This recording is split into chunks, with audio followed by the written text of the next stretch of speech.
اسمعني كويس. الحياة يا ابني مش خير وشر.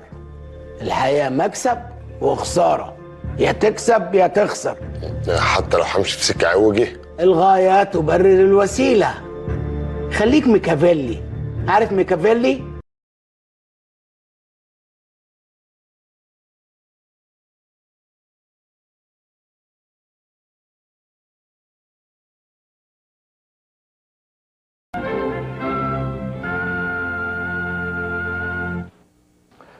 Machiavelli's The Prince is one of the most important turning points in the history of Western political philosophy.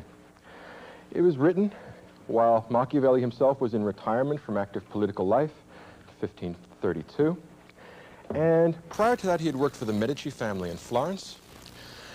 And he was one of the great dark characters in the history of Western thought. In some respects, he's kind of like the Darth Vader of philosophy. He represents all that is evil and unholy. In some respect, the spiritual antipode of someone like Marcus Aurelius.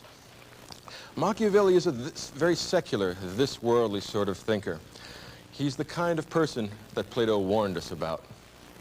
The kind of man who self-consciously seeks only the gratification of his desire for political power. A man who turns ruthlessness and treachery into matters of principle. And that's what makes him so good at them. It's not that he's treacherous or lying or faithless or ruthless once in a while. He's that way all the time. He's turned it into a system. In that respect, the writings of Machiavelli, which are not limited to The Prince, he also wrote a number of historical works, a work called The Discourse on Livy. He studied Roman history a great deal. Machiavelli's works are kind of handbook on how to be bad, particularly how to be politically treacherous, how to gain power. For Machiavelli, the ultimate good for human beings is the attainment of political power, and he is not choosy about the means. Whatever works, works. He is among the most practical of men. His idea of an excellent politician is someone like Caesar Borgia. Caesar Borgia is mentioned many times in The Prince, and if you know what Caesar Borgia was like, he has quite an interesting career. His father is Pope Alexander VI. We won't discuss how that could be the case, of course, but he's the illegitimate son of Alexander VI. His sister is Lucrezia Borgia, a most unpleasant woman who spends a good bit of her time poisoning their friends and political rivals.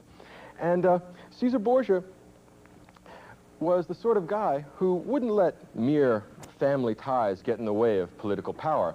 His older brother was the one who was destined or chosen by the father, Alexander VI, to get most political preferment, and Caesar Borgia didn't like that, so he killed his older brother, conspired against him and killed him. Machiavelli thinks that's wonderful. Machiavelli says that warms his heart, makes him feel that finally somebody sees through the lies and the illusions and the pretensions of conventional morality. For Machiavelli, we live in the jungle. We live in a totally amoral universe, independent of scripture, independent of revealed religion, independent of the will of God. There's only the will of man. In that respect, Machiavelli is a path-breaking political philosopher, no matter how evil or pernicious his teachings.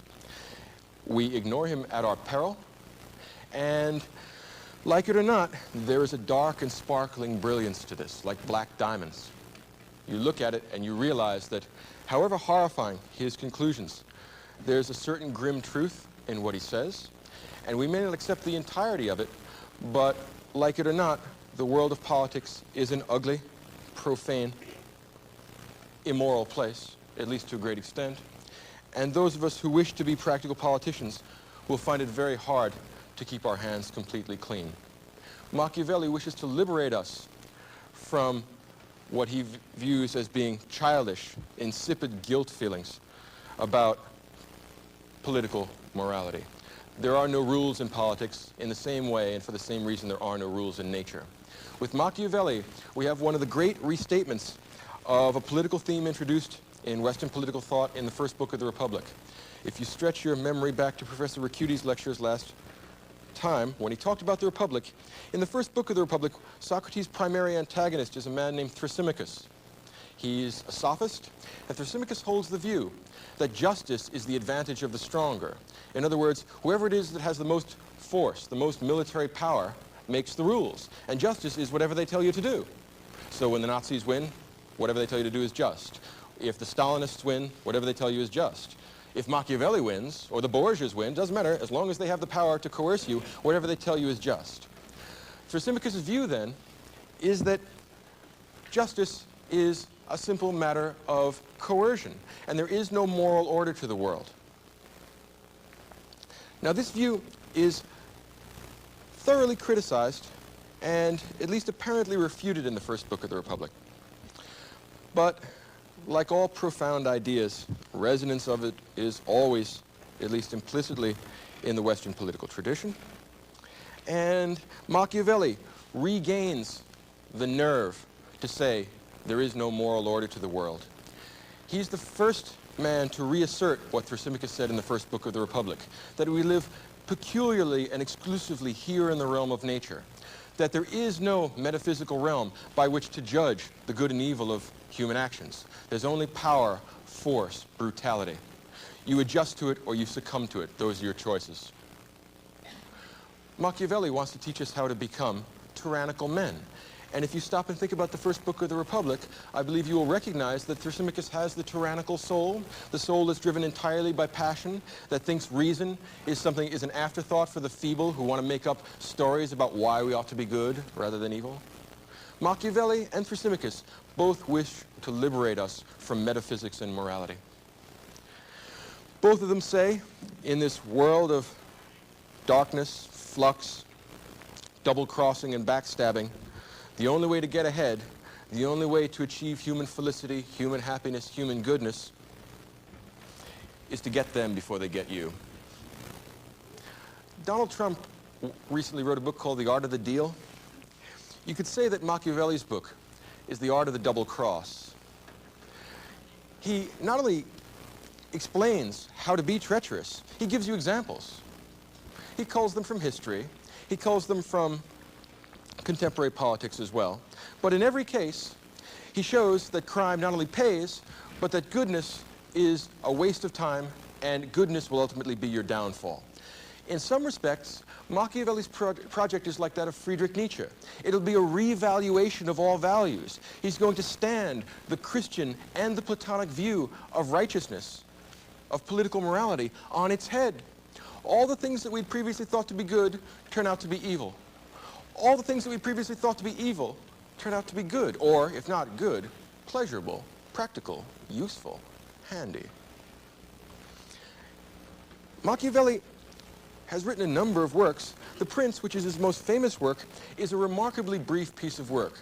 Usually when a great philosopher has some important message to give, he can't control his pen, and if you look at, say, Aquinas' Summa Theologica, it goes on and on and on. It's interminable.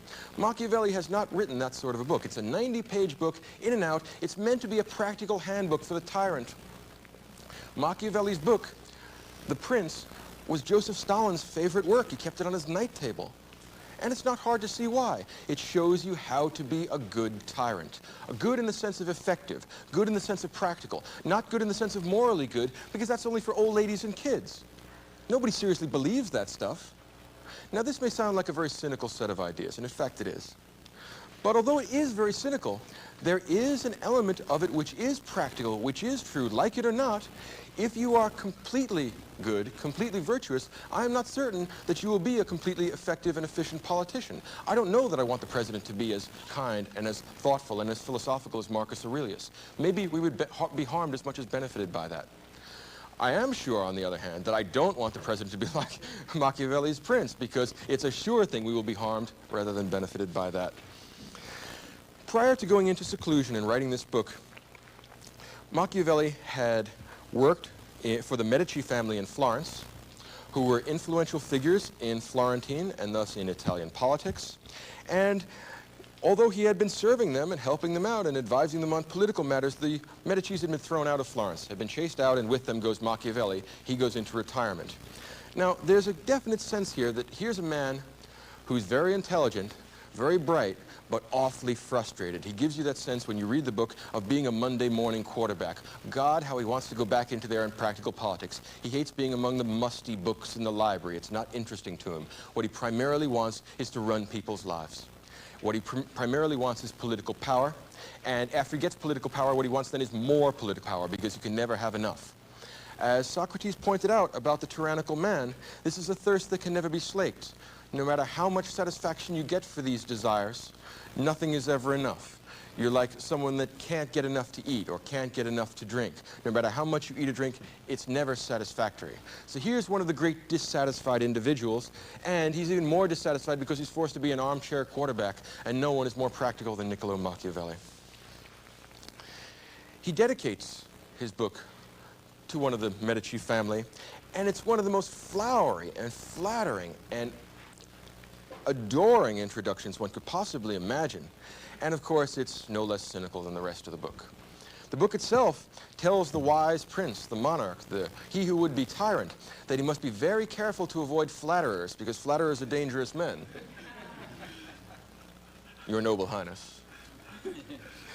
A clever fellow like the Medici for whom Machiavelli is writing the book is going to see through the introduction, but then wonder, do I want this guy on my side or do I want him on someone else's side? This is a very difficult thing to consider, a difficult concern for a real prince. Look at the examples that we get in Machiavelli's The Prince. He gives examples of how to take over countries that you are born to. For example, if your father is the king and your father dies, how you take succession there? Very easy. The people will accept it. You won't have any problem with them. And when you are trying to establish your rule as a new ruler in this legitimate government, the best thing to do is to establish fear, because you can count on fear. Machiavelli says it would be very nice if you could be loved. Being loved by your people, by your subjects, is a very handy thing for a ruler. And Machiavelli says it's not that love is intrinsically good, but rather that love is handy and practical. And if your people love you, they're less likely to give you a problem. So you should cultivate love. Now, love is a nice thing to have, but fear is the kind of thing Machiavelli really understands. He likes fear, because fear is one of those things you can count on. And if, as Machiavelli points out, you are forced to choose between having the people love you and having them fear you, make sure you have them fear you, because you can count on fear. People's love, you never be sure enough about that, but fear you can count on. So it's important to be feared. The next best thing is to be loved. The only thing the prince must avoid, according to Machiavelli, the prince cannot afford to be hated. When the people hate you, they will come and get you one way or another. They will depose you. And the whole name of this game is to take power and to control power and to make it your own and then to absorb more power. There's a part in which he says, well, it's nice if you can inherit a kingdom from your father, if your father happens to be the king, but very few of us are lucky enough to have that circumstance. Now, you must think back to in your head that Machiavelli's father was the Pope, which is a very handy circumstance. Just the problem is you can't get to the papacy by hereditary succession, so we have kind of a difficulty there. Yeah, they've been careful about that. Well, Machiavelli says if you don't happen to be born to the throne, if you don't get the royal purple by matter of birth, there's always usurpation, which is a great favorite activity for him. He really likes usurpation. So the idea of getting close to the throne, of gradually weaseling your way into the court and telling, of course, the king or the prince or the legitimate ruler how much you admire him and how well you think of him and how important it is to constantly be pursuing Machiavellian political policies, the more you'll become important, indispensable, the more you could stab him in the back and take control of the government yourself. Machiavelli's moral universe is the moral universe of the wolf, of the predatory animal. Machiavelli and his political philosophy has a horrifying brilliance to it on account of the fact that it's consistent with much of what we see in political life on an everyday basis. The drawback of this conception of political philosophy and the concomitant conception of an amoral universe is that it makes people no longer social animals. Stop and think about what the Machiavellian wants us to do.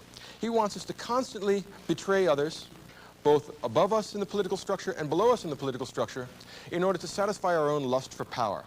A lust which is never satisfied and which only grows bigger and bigger as its objects become bigger and bigger. It's one of the reasons, incidentally, why Machiavelli likes Roman history so much.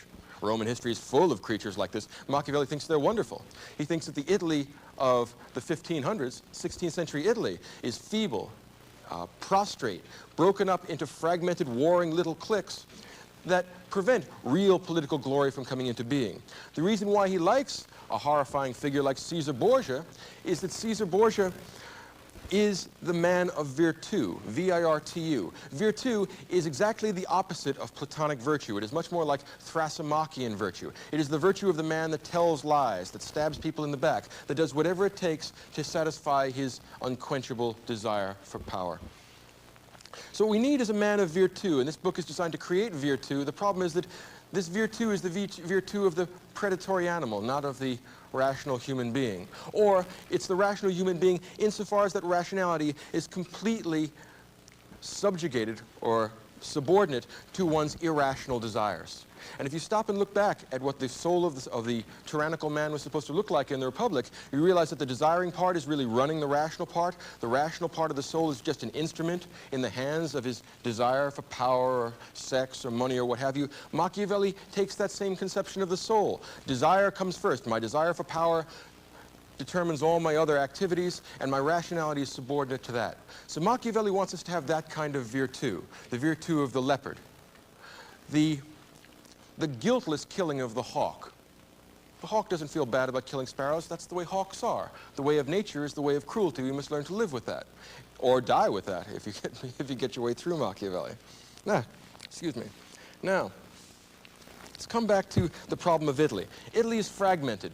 Italy is broken up. Italy is in a historically horrible set of circumstances. And Machiavelli is sounding a clarion call to break through from old ecclesiastical borrowings, old scriptural conceptions of virtue, old Greco-Roman conceptions of morality. What Machiavelli wants is a good practical politician that will scheme and lie his way to the top. And once he gets to the top of a particular Italian city-state, he will attack one city-state after another and unify Italy and create something like a new Roman Empire. There can be new glory, a new this-worldly satisfaction of the potential for human greatness. Remember that Machiavelli is completely opposed to all metaphysical interpretations of the world. Machiavelli does not believe in heaven and hell. Machiavelli does not believe in God. Machiavelli does not believe in the realm of the forms. All Machiavelli believes in is here and now. The main chance. How are we going to get what we want right now? And Machiavelli's conception of virtu, of the blessed human condition, of the well-organized human soul, and of the practically run political society, all come together in this figure of the ruthless, tyrannical prince. Now, this tyrannical prince will be, as Machiavelli says, like a lion and a fox. When he's faced with military dangers or threats that are direct and obvious, he's a lion. He can withstand anyone else's direct coercive force because he's a military man. Machiavelli likes blood and gore. He's a very military kind of fellow. He really likes military solutions.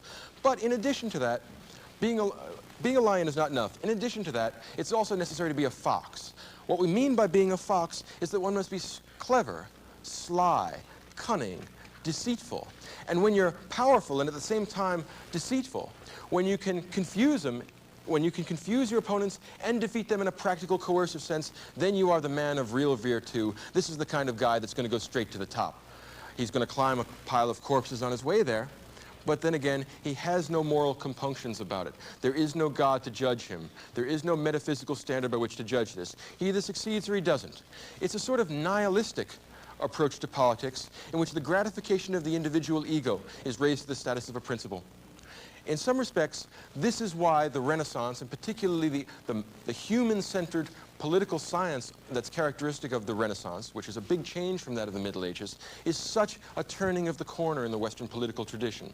We're moving away from God-centered politics toward man-centered politics. And man-centered politics is ugly, man-centered politics is bloody, and man-centered politics serves no ends but human ends and human desires. There is no ultimate summum bonum, no ultimate good that politics gestures at.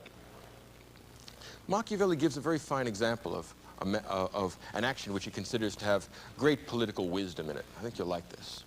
There was a ruler who attacked and conquered another city-state, but there was still a great deal of banditry, a good bit of outlawry, political chaos in the countryside. So this ruler, and Machiavelli thinks this ruler's a very wise fellow, he sends his second-in-command, his lieutenant, to that city, and he says, I give you complete power of life and death over all the citizens of that city, because now they're mine. And I want you to go down there and lay down the law. I want you to ruthlessly exterminate all of my enemies. I want you to make the decrees I think appropriate, and whatever decrees you think are appropriate, make them all and lean on these people. Go in and coerce them, intimidate them, frighten them until they concede that I am the legitimate ruler here and that you rule in my name. And I give you complete power. If any of them complain about you, tell them I have delegated my authority to you, and if they give you any more problems beyond that, kill them. Now that's only half of the story. There's more to it. After doing that, the prince lets this guy do it for a couple of months, 3, 4, 5 months, and this very cruel, very bloodthirsty, very ruthless second in command dominates the people. Lots of mass executions, cruel tortures, horrible bloody spectacles which frighten the people there out of their wits. Now here's a problem. This is part of Machiavellianism. Fear is a good thing. You can count on people's fear, and this guy's made him plenty afraid. But we have a problem here, the potential for hatred. Certainly if you've killed someone's father, mother, son, daughter, husband, wife, it's going to be payback time. Machiavelli has no conception of forgiveness, no idea that charity ought to be extended to us sinners. He thinks that's for children and old ladies. No. Machiavelli says the right way to handle this is the way the prince in this case handled it. He went to that second city, and he asked the people in that city, well, what do you think of my new ruler here? Isn't he a nice fellow? A real charmer, isn't he? And it turns out that the people were horrified by the terrible cruelties, the tortures and the murders and the public executions that he had imposed on them. So secretly, that night, the prince is sitting back there thinking about this, and he orders his secret police or his private guardsmen, the ones he can really trust, whoever they are, tells them, I want you secretly to go to the room of my second in command, the man I gave this bloody authority to. And I want you to take him out to the center of the square of this town, and I want you to cut him in half and leave him there. Next morning, the people of the town get up, and what do they see but a man who is the object of intense hatred to them, pieces of him all over the center of the square. And then our prince sets out a decree that he had heard through some source, which he isn't going to name, that this man had been very severe and very violent, and we can't have any of that in a well-run state. He had heard that this man had usurped power that the prince had never given him, and because the second in command had been so bloody-minded and such an evil, cruel fellow, the prince's justice, the prince's mercy, and the prince's honesty required that he be cut in half. The art of the double cross. You send a guy out to do the dirty work, you cut his throat, you throw him to the wolves, you give him to the people that are left over, and then you clean up the gravy at the end of it. This is Machiavelli's conception of good politics. He specifies that particular example as an example of a man who really knows his way around political stuff. First you conquer a people that you have no right to, and then you send somebody out there to do extremely evil and unpleasant and violent things to them, and you lie to him and say that you do it with my blessing. And then you go to the people and you act like you're blameless so they won't hate you. And then you kill this guy, throw him to the wolves, and the people lap it up and say, what a nice fellow you are. Glad we got a prince like you. Much better than the guy we had here. We thought he was acting with your authority, but of course now we see that he wasn't. That's what the word Machiavellian means. 2, 3, 4 levels of meaning, all devoted to the same task, to the organization and acquisition of political power by any means necessary. This man is not careful about the means that he uses to achieve his ends. So Machiavelli writes his prince 90 pages in order that a practical politician can have this around for inspiration. And isn't it inspirational reading? Those of you who have looked at it before will find that, like it or not, it is in some respects inspirational reading simply because of the single-mindedness, the ruthless pursuit of practical political power. As a handbook for doing that, I think it has never been excelled. The difficulty, of course, with this is, as I said a little earlier, it prevents human beings from being social animals. Stop and think about it for a minute. Suppose you're a member of the Medici family, and suppose this guy, Machiavelli, writes the prince and dedicates it to you, and tells you to beware of flatterers, and beware of people that are trying to get in good with you because you can never trust them, they may stab you in the back. Suppose you were a political ruler and he wrote it to you. Would you hire him to work for you? What would happen if you had him on your staff? First of all, your staff is going to start disappearing, right? Unforeseen accidents. They're all going to start, as he moves up the ladder of command, Bad things happen to good people. All kinds of stuff could happen here. And then it may well be that some horrible misfortune may occur while you're out riding, while you happen to be asleep, while you happen to have your back turned. In other words, he is here so he can usurp your position. Why, oh why, if you had any brains at all, would you choose to have him on your staff? There is no man who is less appropriate to the staff of a politician than Machiavelli. And yet in some respects, there is a lure. He does show you a horrible worldly wisdom which maybe you want on your own side rather than on your opponent's side. But if he's on your side, well, I guess he really can't be on your side. I guess he's always on his own side, which is part of the problem. Machiavelli is not a team player. If you were a ruler, you would never in your right mind have him work for you. Turn it around. Suppose a ruler is foolish enough to bring a Machiavellian in. The Machiavellian kills him, makes it look like someone else did it. He takes over the throne. A person would have to be crazy to work for Machiavelli as opposed to have him work, in addition to having him work for you. In other words, suppose he were to become the prince or the king. What's he going to do with you when you become his number 2 or number 3 or number 4 man? You are expendable. Everyone is expendable to the Machiavellian. You have no intrinsic value except as a vehicle by which he can satisfy his desires, by which he can gratify his lust for power. So the Machiavellian soul is the tyrannical soul. In some respects, when you go back and look at Plato's Republic, almost all the great themes in Western political philosophy are to be found there. Machiavelli is nothing really new. Machiavelli is a codification, not quite a systematization, but a handbook for the would-be tyrant. He's a handbook of, it's a handbook of sophistry, right? Because he says one thing and means another. And in fact, the meaning of his statements doesn't matter so long as it gets the practical result of achieving political power. And it's an entirely this-worldly orientation. If we had to look at the ancient political tradition, both Platonism and Christianity organized their political theory with reference to the will of some giant metaphysical lawgiver. In the case of Plato, it's the form of the good. In the case of Christianity, it's God's omnipotence. But in either case, the key issue is making our behavior and our souls and our lives consistent with the obligations imposed by this thing in the metaphysical realm.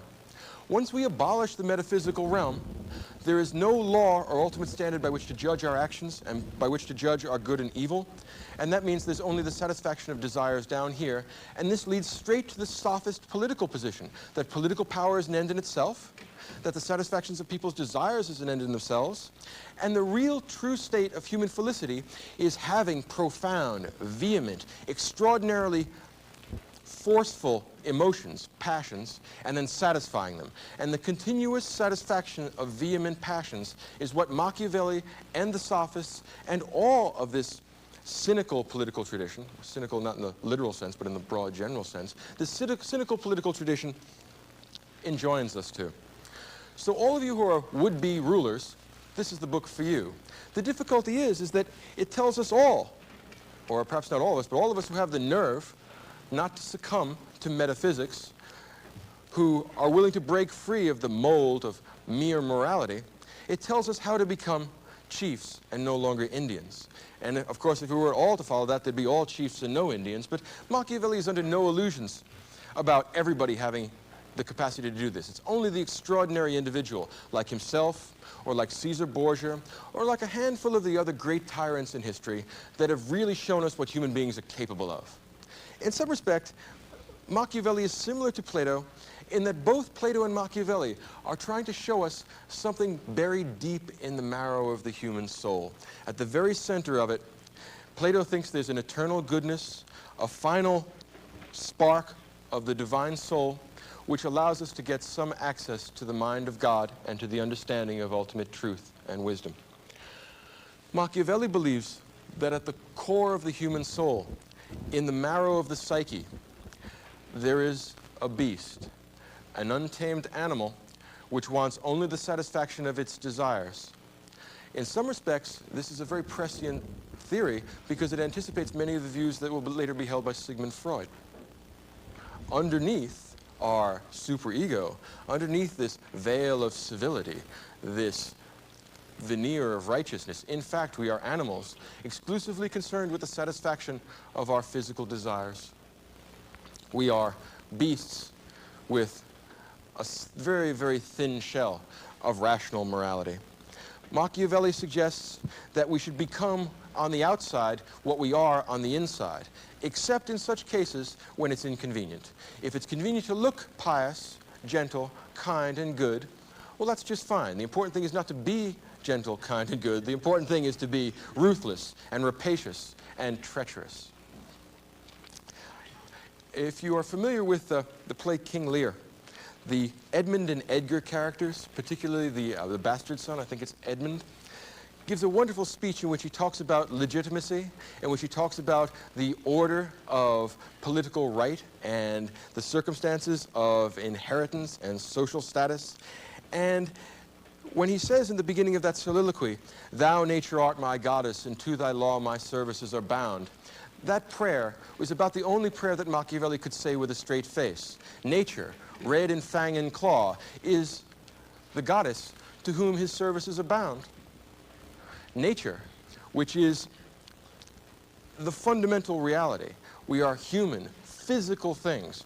Remember, that's where the word nature comes from the Greek word physis, right? So we are physical beings. We are not spirits in a material world. We are rapacious bits of meat that do whatever we can to take advantage of each other, except when we're deluding ourselves with things like morals, religion, kindness, gentleness, milk of human virtue, that sort of thing. But apart from delusions like that, and silly poetry appropriate for the feeble, the weak, the Christians in life, there's only blood, gore, power, the intoxication of not only surviving but conquering. We might say that Machiavelli's conception of virtù harks back not to the Socratic conception of virtue, but to the conception of virtue characteristic of Homer in the Iliad and the Odyssey. It's the lying, treacherous virtue of Odysseus. It's the powerful, lion-like virtues of Achilles. If you are a good warrior, able to coerce other people, able to impose your will on a universe that is both indifferent to you and indifferent to any moral structure you might create, then and only then are you a man worth taking seriously. He enjoins us to go back to the earlier, pre-Socratic, pre-Christian virtues. We hear the drums of a primitive heroism in this book. It is a blast from the past, and at the same time, it is one of the most modern of political works. If we take for granted, and I think it a fair assumption, that at this point in time we live in a secular age. We live in an age which is contemptuous of metaphysics, which is contemptuous of references to abstract morality. Then in some respects we live in a Machiavellian universe, even if we have some sort of atavistic connection back to an earlier morality that meant something more than personal self-gratification. In that respect, Machiavelli is a very modern political thinker. He's the first political thinker to break from that metaphysical tradition towards a completely physical tradition, to move from a sacred politics to a profane politics. Or you might say that he undoes the distinction between the sacred and profane by abolishing the sacred. So the world around us is neither sacred nor profane, it just is what it is. And you are what you are, and what you are, in fact, is a wolf guarding the sheep.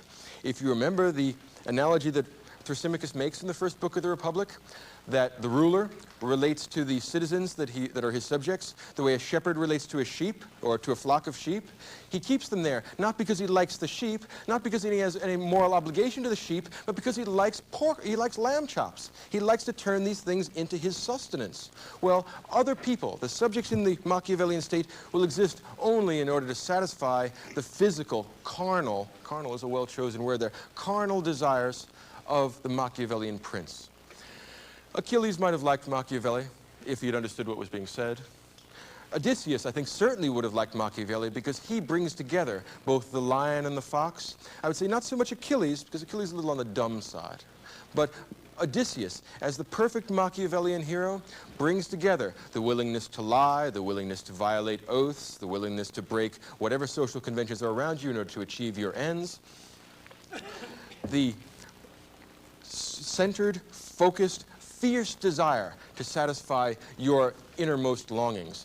In some respects, Machiavelli is what people would be like in the Freudian sense if you took away the superego altogether, or if you only kept the superego, the conception of righteousness, of moral virtue, as a veneer to protect you from other people's condemnation. But what we are down deep is a mass of desires that we neither choose nor control, and human felicity simply exists in the satisfaction of these desires. Oxen are happy when you give them straw. Machiavelli is happy when you give them a government. Fundamentally, there is no difference. Each animal gravitates towards its own appropriate object. Machiavelli, in that respect, is an ancient political theorist and at the same time a modern political theorist. He represents nothing new in politics, but rather an ever-present temptation.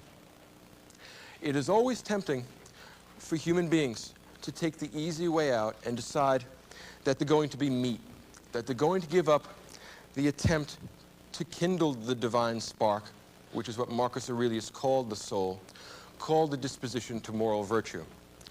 Machiavelli doesn't want to climb what Plato called the ladder of beauty in the Symposium, because he finds the world ugly, violent, and evil, and he likes it. So, in other words, not only does he know that he's in the cave, but he thinks that any attempt to move out of the cave is a kind of letting down of nature. It's an attempt to move away from nature towards some sort of chimerical, poetic, I know not what. And Machiavelli is the patron saint of all politicians who would be exclusively and immorally practical. One of the great difficulties in evaluating Machiavelli is to give him his due. In other words, to be intellectually fair to him, because he is a great genius. There's no way that we can honestly take that away from him. But it's also a mistake to say that while he's a great genius, we can, in practice, use this as a guide to life. If people were to take this seriously, and although God help us, some of us do, it would be a disaster for the social structure and it would be a disaster for politics. The difficulty is that we seem to vacillate between one and the other. When the better angels of our natures take over, we can see how Marcus Aurelius is a fine politician and how Plato offers us something real, solid, substantial in organizing our emotions, organizing our lives, organizing our standards of judgment. The problem is that we tend to vacillate back and forth. Every once in a while, when we think nobody's looking, we have a sneaking suspicion that Machiavelli may be right. Let him who is without sin cast the first stone. I think every one of us has done stuff that we knew was wrong at one time or another. Machiavelli is saying, I wish to liberate you from the guilt of thinking that that is a mistake. Your mistake is in not doing that all the time. Do not succumb to the temptation to be an angel. You have no chance of doing that. You are meat. You are meat with a rational soul, but your rational soul is nothing that glows in the dark. It's nothing metaphysical. It's just the rational part of you that allows you to decide how to best satisfy your irrationally developed desires. So Machiavelli is a kind of standing temptation. He is a great political genius, and we must give the devil his due, almost literally speaking. But at the same time, we have to understand the limitations of this. Limitation number one is that it prevents us from being what we really are, which is social animals. A Machiavellian would be unfit as a subordinate and would be unfit as a superior. Nobody in his right mind would work for Machiavelli or have Machiavelli work for him. Number two, it is a denigration in some respects of human nature. It is a cynical analysis of what people have done in worst case circumstances. It is almost an entirely hopeless philosophy. By rejecting the Christian virtues of faith, hope, and charity, well, I suppose we might get by without charity. I suppose in this case we might get by without faith. But the problem with this philosophy that I think even bothers those who acknowledge its brilliance is that it is an entirely hopeless philosophy. What can we expect from the next government? The same thing we can expect from this government, which is that it will be rapacious, that it will be treacherous, that it will be evil, and that it will be powerful, and that it will dominate us. The only way out of that merry-go-round is to dominate everyone else. Nature, red in fang and claw, enjoins us to make a meal of our own, enjoins us to become the wolf among the sheep. And if we have both the inclination and the unwillingness to philosophize in the Platonic sense, then it seems to me that the only logical conclusion is the one that Machiavelli draws. So if you wish to go for the strictly physical, strictly anti-metaphysical politics, we're going to have a hard time connecting politics and ethics. One of the great achievements of Plato's Republic is that politics turns out to be ethics writ large. That what is good for the soul of the individual man, the organization of the reasoning, the spirited and the desiring parts, it also turns out to be isomorphically good for the society, because we will organize the rulers, the rational folks, at the top of society. We will have the guardians, or auxiliaries, the spirited part, and we'll have the bronze people at the bottom, getting as many of their desires satisfied as possible. For Plato, there's a one-to-one connection between politics and ethics. That will be true of all the metaphysical thinkers, also be true of the Christians. On the other hand, if one wishes to adopt the single world, entirely physicalistic interpretation of human life and of ontology and of politics, of necessity, there will be a disjunction between politics and ethics. We will hear this again when we deal with David Hume's theory of justice. So if you wish politics to be moral, if you complain that politicians take too many bribes and cut too many corners and are unwilling to do what they ought to do and meet their moral obligations, you are implicitly making an argument which is founded on some sort of metaphysical conception, no matter how inchoate. You might as well fess up to it now. You're all metaphysical believers. If you don't wish to be a metaphysical believer, that's another possibility. Be careful you don't move down the slippery slope to Machiavellianism, because we move from the state of society to the state of nature, and the nature that Machiavelli has destined for us will be worse than any hell, because it will be immediate and tangible, and there's no way around it. It's a necessary element in the human condition. Machiavelli offers us a secular substitute for salvation. Machiavelli offers us a chance for this worldly gratification, and since there's no other world for us to go to, no final judgment of God, no ultimate moral order, this is the best that the human species can attain. The Homeric virtues, the military virtues, the treacherous political virtues, those elements of Roman history which are the most disgraceful and the most appalling, Machiavelli wishes to raise those to the status of universal human felicity. An unusual, well, perhaps not an unusual, a necessary but lamentable temptation. And insofar as we wish to avoid that, we must go back and think about the idea of politics and ethics, the implications that it holds for ontology, because it implies a metaphysics, the implications that metaphysics have for our conception of the rest of philosophy, and the way in which knowledge holds ethics, virtue, and human experience together, the way it connects our conception of the individual soul and political order, and the way in which our own lives would be influenced by a decision to either succumb to the lure of this world or to take the chance that another better one awaits us. It is not a decidable proposition. Machiavelli wishes to offer us one possible solution to this set of intellectual difficulties.